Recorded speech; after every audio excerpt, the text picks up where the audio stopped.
भाई लोग कैसे, ये देखो ये भाई कार खड़ी है और ये हमारे औकात से बाहर है।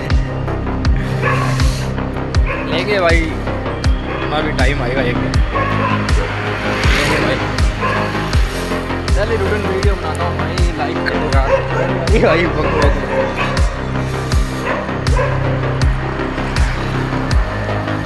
पर टाइम जयपुर में भाई कमा रहे हैं, जैसे जैसे दिन नज़दीक आ रहे हैं, मकर संक्रांति है, थोड़ा सा टेंशन पूरी है भाई, क्या करें, घर जा नहीं सकते मकर संक्रांति।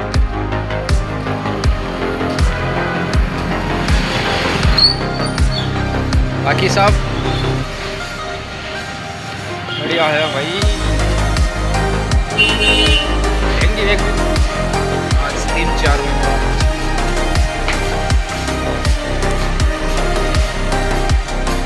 चैलेंज लगाया हुआ है कि हमने